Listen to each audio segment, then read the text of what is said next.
আসসালামু আলাইকুম বন্ধুরা, আজকে আমার ঘরের বারান্দাতে কাঠামোর কাজটা চালু হয়েছে। কাঠামো হচ্ছে, মিস্ত্রি আজকে সকাল 6টা 10-15 এরকম হবে, তখন মিস্ত্রিরা এসে গেছে কাজ করতে।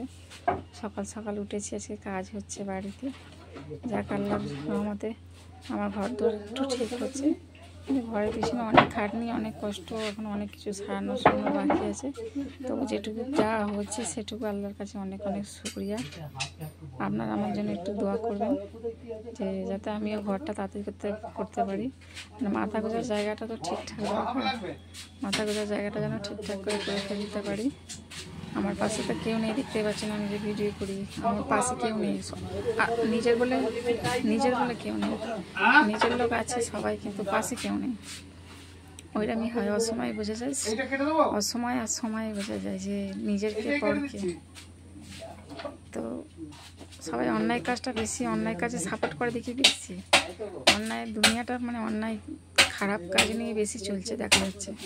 ভালো কাজ করার যুগ নেই, ভালো কথা বলারও যুগ নেই, ভালো মানুষেরও যুগ নেই এখন। অনেক আঘাত পেয়েছি আজকে আমি নিজের লোকের কাছ থেকে, অনেক আঘাত পেয়ে আজকে আমি বলবো তো আমি একা ভালো আছি। এমনি কথাতেই আছে না, নিজের থেকে পর ভালো, পরের থেকে জঙ্গল ভালো। ঠিকই, সে কথাটা একদম মিলিয়ে দেখে নিয়েছি, সেটাই ঠিক। নিজের থেকে পর ভালো, পরের থেকে জঙ্গল ভালো। আপনাদের কাছে এটাই বলতে চাই, যাক আপনারা একটু দোয়া করবেন যাতে আমার ঘরটা তাড়াতাড়ি আমি ঠিকঠাক করে নিতে পারি। এই বর্ষা বাদলের দিনে ঘরেতে পানিতে ভর্তি হয়ে যাচ্ছে।